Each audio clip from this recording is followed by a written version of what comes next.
Hi friends, Pandian store ப்ரோமோவில் என்ன நடக்குதுன்னு பார்க்கலாம் வாங்க. சேனலை சப்ஸ்கிரைப் பண்ணிக்கோங்க, மறக்காமல் பெல் ஐகானையும் கிளிக் பண்ணிக்கோங்க. இங்கே நம்ம மயில் வந்து பயங்கரமாக யோசிச்சுட்டு இருக்காங்க. எதை பற்றின்னு பார்த்தீங்கன்னா நம்ம சரவணன் பற்றி தான். ஏன்னா நம்ம எதிர்பார்த்தப்ப கிடைக்காத பாசம் இப்போ நம்ம எதிர்பார்க்காமலே நிறைய கிடைக்குது.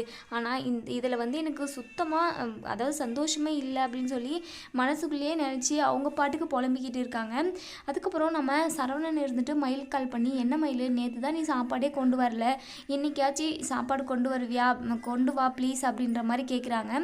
நம்ம மயில் இருந்துட்டு, இல்லைங்க நீங்கள் இனி வீட்டுக்கே வந்து சாப்பிட்டுக்கோங்க, நான் இதுக்கப்புறம் எல்லாம் சாப்பாடு கொண்டு வர மாட்டேன், அத்தெல்லாம் கொண்டு போகக்கூடாதுன்னு சொல்லியிருக்காங்க, எல்லாருமே வீட்டுக்கே வந்து எல்லாம் ஒன்றா சாப்பிட்டோம் அப்படின்னு சொல்லியிருக்கிறாங்க, அவங்க சொல்கிறதுல எந்த ஒரு தப்பும் இல்லை அப்படின்னு சொல்கிறாங்க.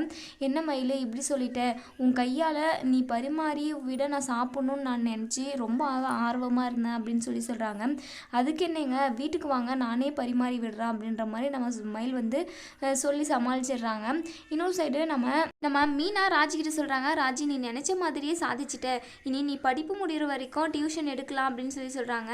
ஆமாக்கா, நான் கூட மாமா ஓகே சொல்ல மாட்டாருன்னு தான் நினச்சேன், ஆனால் அவர் பர்மிஷன் கொடுத்ததில் எனக்கு ரொம்ப சந்தோஷம் தான், ஆனால் நான் எதிர்பார்க்கவே இல்லை இதெல்லாம் அப்படின்னு சொல்லி ரெண்டு பேரும் பேசிக்கிட்டே போகிறாங்க. இன்னொரு சைடு நம்ம பழனி இருந்துட்டு இந்த டியூஷன் விஷயத்த நம்ம அப்பத்தாக்கிட்டேயும் அவங்க அன்னிக்கிட்டேயும் சொல்லி ரொம்பவே சந்தோஷப்பட்டுன்னு இருக்கிறாங்க.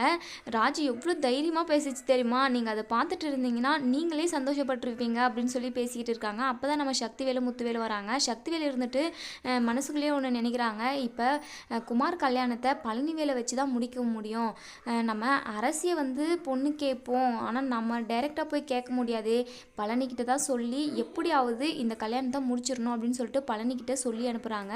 இங்கே பாண்டியனுமே யோசிக்கிறாரு. பாண்டியன் இருந்துட்டு என்ன முடிவெடுப்பாங்க அப்படின்றத வெயிட் பண்ணி பார்ப்போம் ஃப்ரெண்ட்ஸ். தேங்க்யூ.